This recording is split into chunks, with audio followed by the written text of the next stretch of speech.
My team is small. It was very small when I first took it over. There were two of us, and we grew it. We actually about 5 people right now. So we're dealing with a couple folks in operations, security ops, incident response. We have a couple folks that deal with compliance, risk, audit, governance, and oversight that ties into assessments for incoming or ongoing, bringing in new vendors, new services, and working with our research environment for our faculty as well, working through DUAs and reviews of data safety protocols.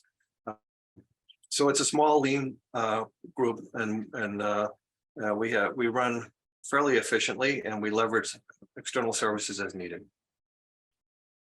Awesome, really helpful. So what would you say, to the extent you can share it, just one more thing about kind of the priorities that your team has? Like what are HBS's top priorities in terms of cyber and data protection? Well, one of our top priorities, or our big top priority around cybersecurity is vulnerability management and vulnerability remediation, and liaising and working with across the IT group, which is large, as well as third parties, to make sure we stay on top of our vulnerabilities and we have a good process for remediation. That is evolving even further as we speak. It's a never-ending process, but my team manages put of the reports for that team, for the organization, so they can have effective reports to review. We have a process we started in October around that. So it's very collaborative, and we audit that, review that, and we have weekly updates as to how we're progressing against remediations, as well as policies in regards to what we have to remediate. That's number one. Number two is the continuing education of our community. What's hot, what's evolving to make our community aware, whether it's stuff from DHS or CISA as an example, or other threats that we come through other services that we subscribe to, so we can stay on top of that and educate our organization. And then lastly, it's really around the data protection, data privacy, the branding and the imaging protection, and oversight, and best practices in education. Awesome. Very cool. What about research, Chris? Is that a key function for you guys? And does that does that affect the team's priorities? We do review research protocols, as I would say, liaising with our central OVPR organization. But we review data safety protocols around data handling, where data is going to be stored and used, where it's coming from, how it's being acquired, who's having access to it, as well as data usage agreements, which are called DUAs, to make sure that we're in compliance and meet the needs for where the data is coming from. So we have my team reviews that and liaises with the University Central as needed, as well as faculty and researchers and our primary investigators. Awesome. Cool.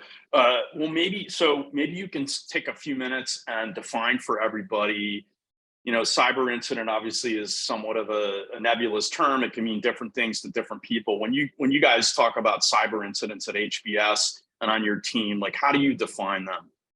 Well, a cyber incident is not a large incident. It could be a very small incident. We have incidents that we cater to, whether it's a compromised account, whether it's a stolen device, lost device. It could be as large as a data compromise that involves other groups and other services as needed. It could be a 0-day issue, which is to us an incident. How do we respond to that and have people manage that? So we have processes for certain areas when we come to compromise systems, malware detection, lost devices, simple incidents, as I would say, for the most part. We have processes built around that we've built over the last few years. Some of it's automated or semi-automated, but it liaises with multiple groups within our organization. So it goes to the mantra that security is everybody's business. And just because my small team is information security, privacy, data privacy, doesn't mean it's all on my team. So we have to embed best practices. We have to have people embedded in the various teams that understand this, and we have to continually educate them so we can collaborate and put in processes to work through these. As an example, from a compromise system, we liaise with our frontline folks that support the desktops for our community. And so there's things that they have to do, there's things we have to do. We have a checklist and a sheet and a process, knowledge articles, and how to run through those, and where the information gets gathered and stored, so that we have what I call a turnkey process that we can continually do the same way. The challenges around that is in certain job functions, we have turnover on that. So we have to continually re-engage and just remind people, this is how we need to do things and this is why. To be the hammer and the order giver is not going to work. So you have to collaborate and work together. So, yeah, awesome. So from an incident perspective, we have processes for small incidents that are specific to the type of incident. And then we have larger processes around, for example, an incident response plan and how that works within my team, within IT, within Harvard Business School, and what groups we work with and would communicate with, all the way up through to the Central University and the Office of General Counsel. So we have that etched in a plan that continually evolves and is a living document. Yeah, awesome. Let's come back to that in a minute, but maybe talk everybody through. Obviously, you've been there for a while. When you got there, things were in a certain place around your IR processes. Maybe talk a little bit about kind of how things were when you got there, how they've evolved over time, and some of the improvements you've made, some of the challenges you've faced. Well, I've mentioned a few, but when I took over, there was basically one person and myself, and we grew the team. So basically, we built a security program for the organization, and what we're doing here and how I've done things is the way we've done it. It works for us. It's not a turnkey process, but we have 15 or 14 policies for the university, and then we have details around how-tos depending on the user endpoints and data classification and servers versus devices, mobile devices and whatnot. So we've taken certain things where we had very manual processes and it was inconsistent. And as an example, compromised accounts. So everybody's dealt with compromised accounts, and this was as we were bringing in two-factor MFA, we reduced the risk and mitigated against that. But it was kind of a whack-a-mole as things were happening, and phishing was coming in, and people were taking action against that, and so it became unattainable, right, or unsustainable is the right word.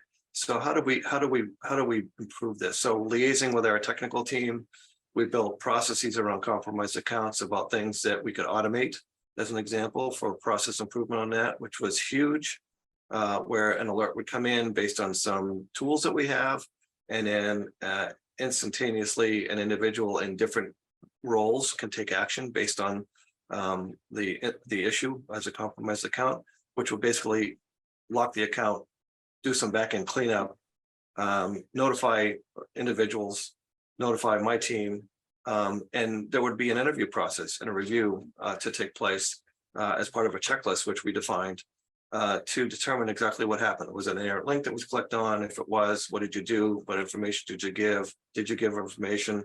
Was it malware that came in that became suspicious? So we locked the account instead of a compromised account. So we took one of those and we automated against that as best we could. So it's, I would say 85% automated. And then there are other components with checklists and knowledge articles to help educate people on how do we run this process. So it's a little vague in some respects, but it became super awesome for us because it made us work smarter instead of harder. And we were able to track these things. So information would go into a ticketing system, and then other information that was removed from that through private channels to understand what was going on. So it wasn't in a public area for ticketing. It just helped improve our process. So we continually review these, we add on to them, we tweak them. That's just one example. And then recently we've gone through our vulnerability management, which, it's like doing timesheets. It's a job people loathe to do for remediation. And so how do we help people work smarter instead of harder? So we built what we call VAMP, which is our vulnerability assessment and management process for HBS IT and our team.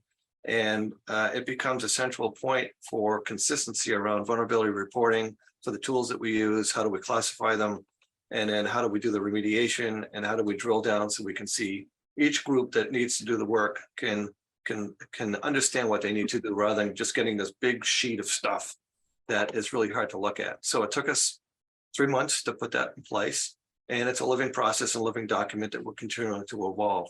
So those are just some examples of what we built. There are other areas where we have our vendor assessment process for review, for a checklist for vendors that we have as a standard process to determine the risks potentially associated with a vendor integration, depending on the type of data, which usually confidential or PII. So these are just some examples of how we've improved our process. And we continue. That's really helpful, Chris. So I know, talk a little bit about, if you would, some of the committees that you have, like the groups that you pulled together to that you've seen in terms of communication and coordination. So I'm a member of the LEMT, which is a local emergency management team within Harvard Business School. So I liaise with that team on a quarterly basis around what's going on in cybersecurity and data privacy within our organization, and things that may have cropped up that are notable that we want to bring up to the table. And that provides input and transparency to that team. I also do a monthly output and report to senior leadership of status of where we are at, whether it's vulnerabilities, some of the tools that we use for phishing awareness and education and response from folks, and a dashboard on threats that have come in and hit our organization. I also have an information security working group, which are members from every department within Harvard Business School that are in management or senior management positions, where I meet with on a quarterly basis.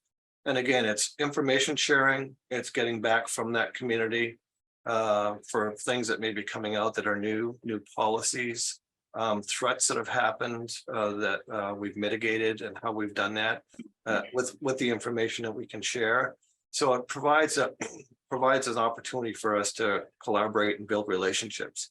And then within the university itself, I sit on an extended team of security officers for Harvard, and we meet fairly regularly and share information and work through central programs that we're working on key for the organization. So those are some of the groups that I liaise with. And then lastly, my team is very much engaged with meeting with departments and one-on-ones. So it's not just the communities and the groups that we work with. We've built a relationship where we're not the police. We don't want people to be afraid to talk to us. So what's interesting about the educational space is you've got to have the room for collaboration and research.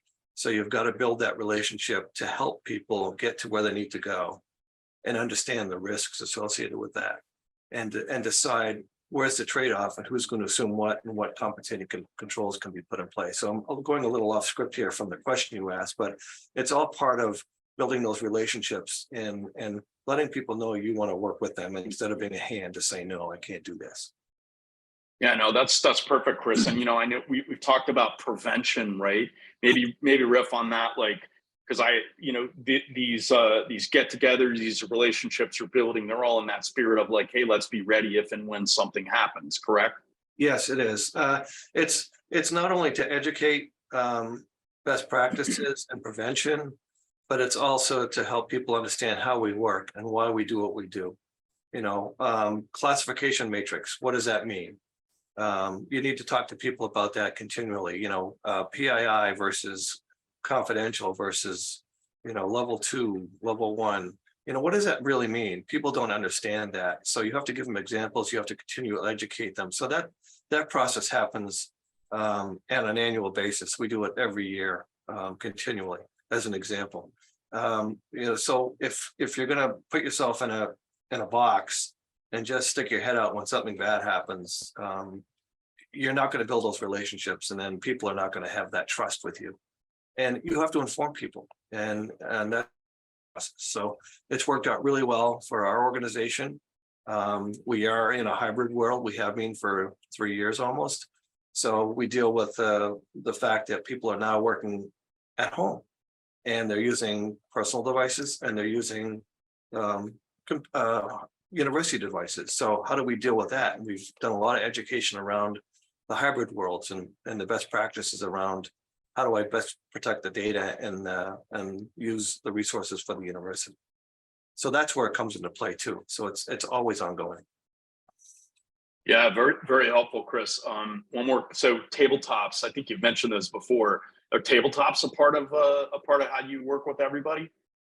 So yes, tabletops are run centrally. They have been run centrally. We're looking at doing them within our organization. We've run a couple within just the HBS community, but we're refining on how we do that. And oddly enough, not to go off a tangent here, but I'm going to be exploring how ChatGPT can help us put together some tabletops potentially without divulging lots of information. I just was on a call earlier today that one of my colleagues was looking at ChatGPT to put together a tabletop, which he said did really well, and they had to do some fine work. They kind of put in a vague threat, so to speak, and then what the response would be from that. So I'm going to explore that. But tabletops are important, and they don't have to be sophisticated. They're collaborative in nature, and they're important to exercise the muscles of your incident response plan, as well as help educate your individuals that are part of those, what my role is and how I play in those, depending on the nature of what's taking place. And the more you do that, the more, I don't know, automatic it becomes if something was to happen, not that you wanted to happen. Yeah, understand, building muscle, building an understanding so that it's second nature, or at least as close as it can be when you need to deal with something. And the tabletop doesn't have to be a third party coming in and you paying a lot of money for that. A tabletop can be run in a collaborative format that you can start with a vague issue that comes up, and then you can embed issues that come around, so you can invoke conversation and discussion. And to do it in a Zoom environment has worked out fairly well, where we have little breakout rooms and we collaborate in teams, and we come back to a general discussion around this. And it actually helps exercise the plan and say, where do we have deficiencies potentially? Where can we make things better? That was great English. Well, make things better. So, so you guys collaborate on creating control, so designing controls and policies too, correct? Like I think that's another aspect on how you work with your community. So we have central policies that we subscribe to, and processes and how-tos and requirements around that. And that's our base. And then internally within HBS, then I can go above and beyond those, which we do. And we have templates for IT policies and procedures. We also have templates for each department for things that are specific to their group. Within our group, we'll float up and create some policies where we're seeing some themes, and we're saying, well, Jesus, we really need to put wrappers around this. People are asking us, why do we have to do this? Where's the policy on this? And it becomes a collaborative discussion. We put the policy in place with a very simple sheet. We have a template around that. And then that's circulated. It goes to functional managers in areas that may be affected by that policy and get feedback. Does this make sense? What are your concerns around this? So we can build that, and then we move it up to the senior team for a review before we put it in place. And it gets communicated. So one of the big things around a policy from my perspective is you can have all the policies in the world, but if you can't enforce that policy, if you can't put audits around that policy and put controls, so You know, is this working? As an example, from a university perspective, we have policies for personal workstations, right? You have to have these tools in place. You have to have this, and this. Uh, um, and it's great to have the policy, but I can't enforce that because we're not managing individual workstations for participants, and we have not participants, but the community for their personal devices, and we have BYOD. So where, you know, you've got to draw that distinction as well. You know, if it's not written down, it never happened. But if you have no way of auditing around that and putting controls and enforcement on it, then and reporting against it, then it has no value whatsoever. Yeah. Understood. Awesome. Well, let's shift gears a little bit, Chris, and dig into automation a little more. I know you have some perspectives on that, and I'm sure you're aware, like, there's a lot of talk about SOAR, security orchestration automation response, and, you know, tools and everything. A lot of excitement around that. But maybe share everybody kind of what your perspective is on automation, and I mean, how you've approached it, and what's a good way to think about that for higher ed teams. So from an automation perspective, I'm a proponent of automation, but there's a but on that, and that is you need to understand what are you trying to do, what's your end result. Automation in itself is great, but you need to crawl, you need to walk, you need to jog, and you need to run. So we want to try and automate what makes sense, but you need to make sure you totally understand how to run that through on a manual basis, and have that well documented as to what it is you're trying to achieve. You know, what scares me is people want to automate, but if you don't understand what it is you're trying to get done, and you don't have the fail safes in there to what happens if something goes wrong, it can backfire on you. So I am not a proponent to say I'm going to go in and have automated processes to go do blocks on my firewall as an example. I do not want to do that. Do I want to have automated alerts that come in to let me know that something's taking place, and services, if we liaise with those that work with us on that, and then have an escalation around mitigation and doing it? Absolutely, but it depends on what you're trying to automate. So there are some processes we've automated, like I mentioned, around compromised accounts for an example. But there are areas where I don't believe in wanting to automate the whole thing, right? When we're slowly evolving into the DevOps and the CI/CD pipeline within our clouds environment, so we're bringing that into our team and other teams within the organization. I'll try to say we're embedding security. So there'll be more automation components wrapped around there that we have to define, and we're just in our learning processes for some of those areas. I mean, we've been in the cloud for a little while, but things are getting more defined and integrated within multiple teams within the organization. So I would say more of that will take place. But the big piece is on the automation for the alerting. Have the right tools in place, have the centralized log aggregation, for a better term, with the right triggers that you would have in place to determine something is really bad happening, or something could be very bad that's going to happen based on X, Y, or Z. So there's an automation around that side. If you're trying to, you know, my feeling is that there's no panacea, there's no one thing fits all, but how close can you get to that? And it's all different for different organizations. So we have a lot of tools we utilize. We take that log, the logs are important. We filter stuff down, what's important based on conversations with different groups. And then we aggregate that so we can put some automation in place for at least getting the alerting done, and then the actions that would be taken after that. Yeah, very helpful, Chris. Maybe you can't answer this, but I'm just curious. So if you think about like a typical higher ed team, how many processes would you guess they should be trying to automate, like based on your, you know, is that you can't answer that question? I guess that's a question I can't answer, because it all depends on your team and your environment, right? I don't know. I would find it really hard to even attempt to even answer that, because my answer would be my opinion versus what someone else thinks. Yeah, Sorry. Understood. No worries. No worries. It's free form here. So, okay. So let's shift gears a little bit and talk about documenting cybersecurity incidents. Maybe talk a little bit about your perspective on that. What's important, what's not. How you go about it. Well, when I started for our capturing of incidents, we use ServiceNow. A lot of people use ServiceNow for ticketing for things.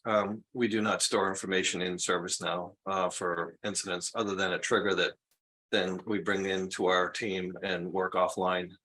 But from an incident response perspective, and not as a response, but just a communication and gathering information, it was a manual process where we were doing this. It was cobbling things together, working in private channels, and that could be a private Slack, could be private Teams, could be different ways of communicating information, but kind of off the general emails and other stuff, so that we're not having it in a public forum as much as possible. But we've evolved that to storing that information. So it's one thing to get it, it's another thing to aggregate it. We've centralized on CISOBox, which is a Yakubart product, but we started that a number of years ago. And so that becomes our source of truth for all of our information and gathering.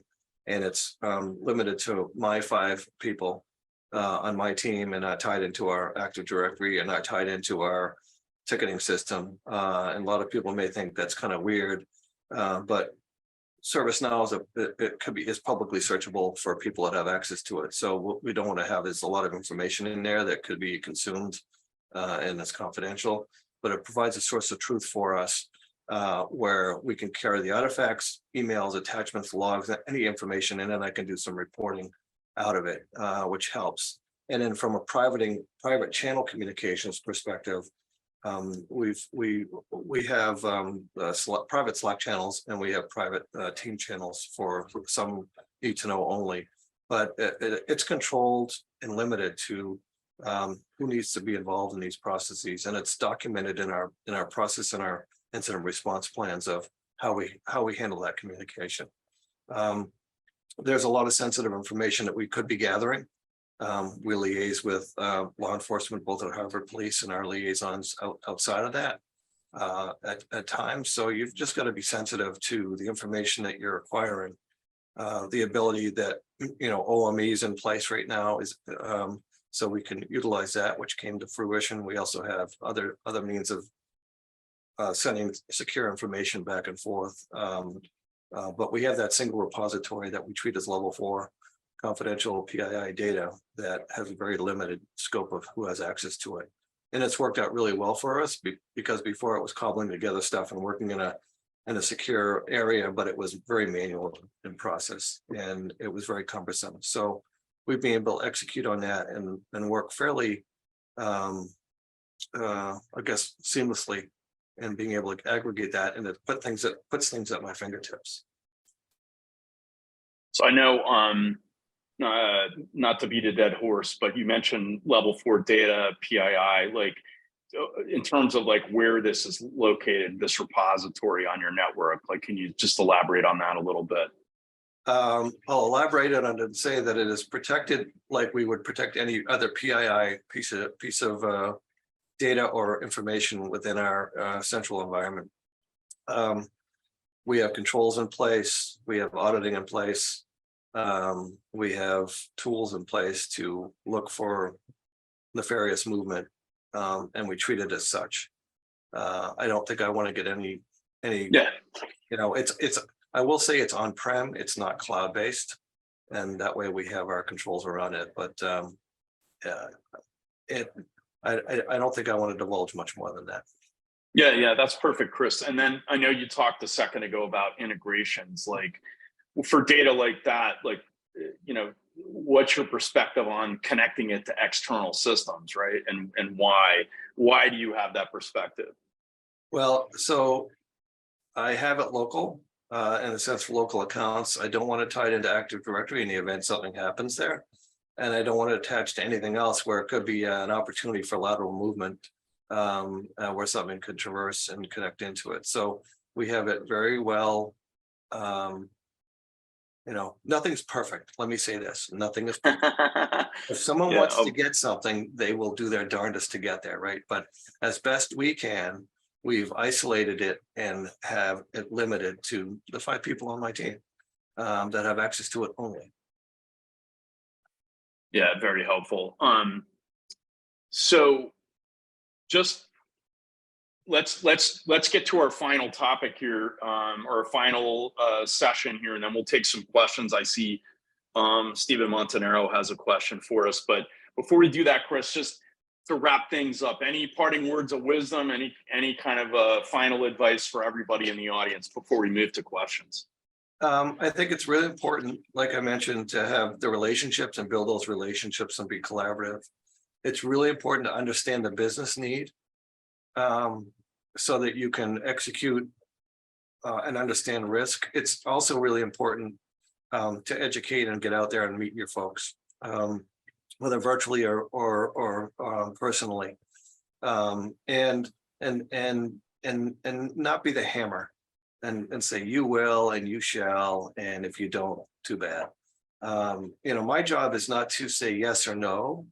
My job is to understand the risk and help articulate that risk, and then help people talk about what are compensated controls, what mitigations can be put in place, and then what's your comfort zone in regards to risk, right? So you elevate that up, and it becomes a collaborative experience where people will start to understand and appreciate the reasons why maybe we shouldn't be doing it this way, we should do it that way, or maybe we can't do it, but at least you have that conversation. So it's really important to have that dialogue and be constantly helping, educating, answering questions, and building that relationship.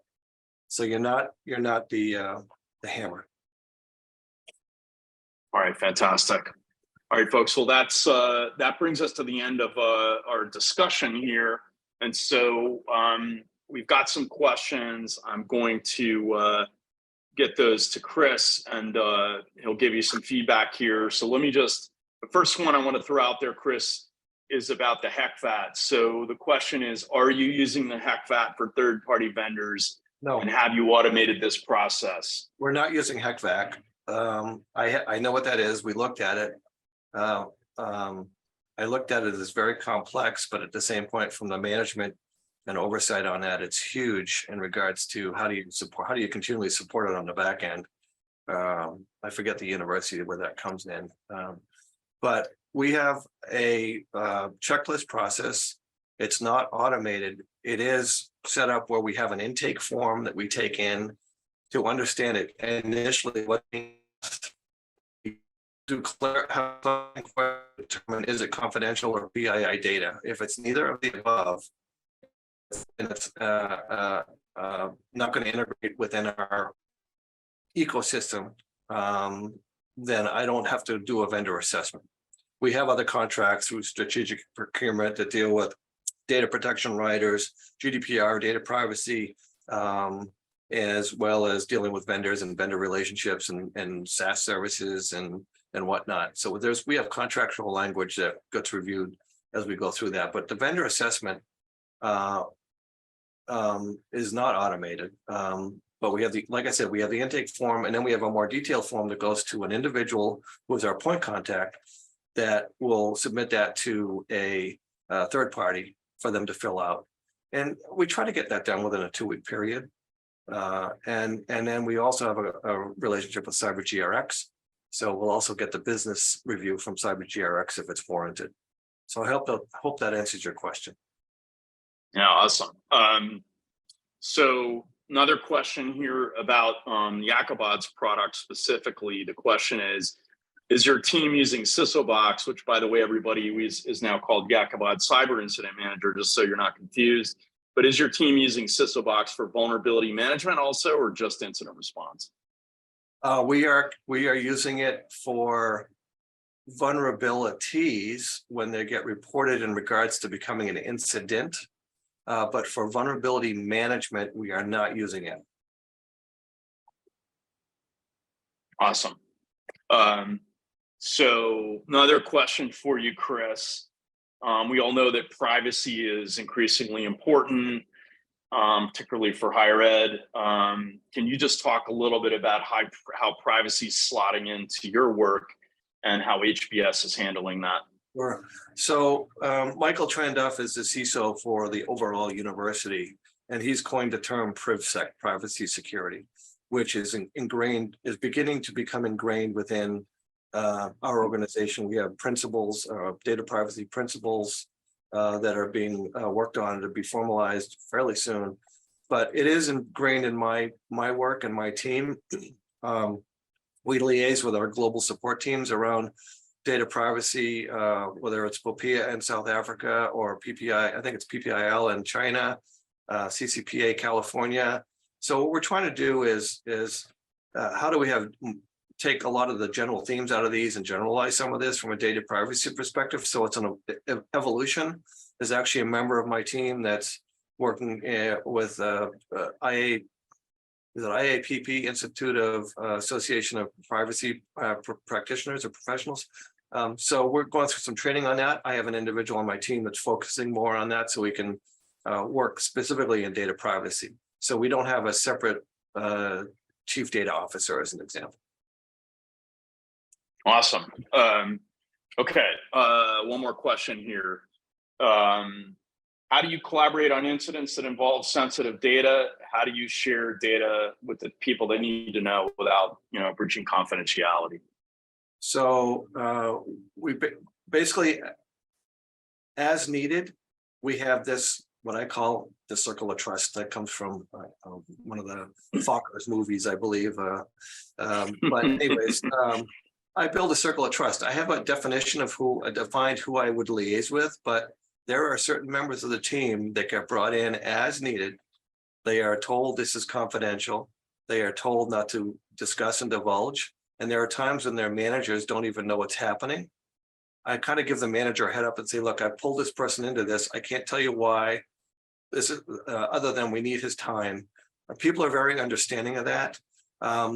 So if we have actions that need to take place, we have data reviews that need to be done, or extraction of data for a legal request, as an example, or I'm liaising with individuals around something that's sensitive where we need to get information. And those conversations could be, no, here's what I can tell you. Can you give me some information on X, Y, or Z?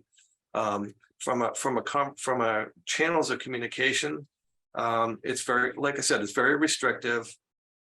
We do put the fact that it's confidential in a subject line to at least start the conversation.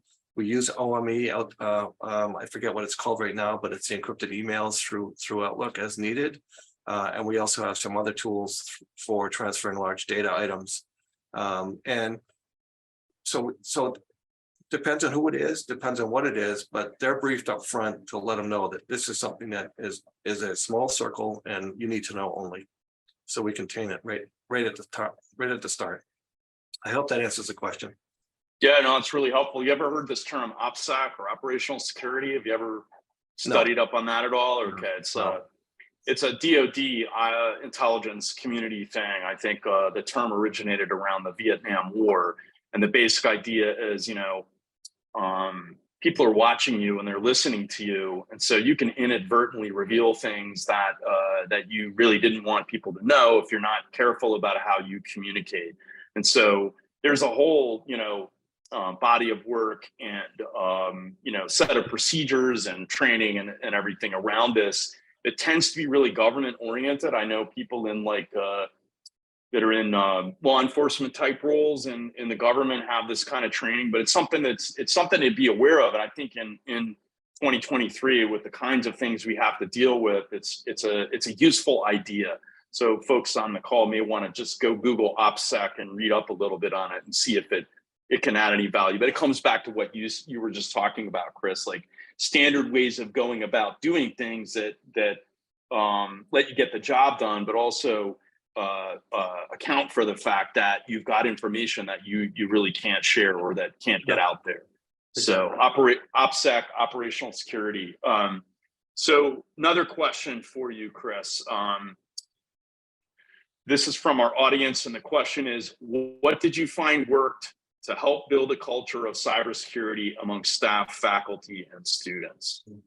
So that requires support from the top. And if you don't have the support from the top, it's not going to be successful. So I was transparent in programs and what we were trying to achieve. I was transparent in reporting out to senior and executive staff as to areas that I was struggling with, as an example, articulating it well, and just saying, look, here's our risk. So it's not just saying we have a problem, I need help, but what's the risk to the organization if we don't go down this path, and if we don't get the support that we need. So it's really important to articulate that. So example, phishing, right? So phishing is always going to be here. Spear phishing, targeted phishing. It's getting much more sophisticated. They're going into text messaging and phone calls, social engineering and whatnot. We're seeing it all.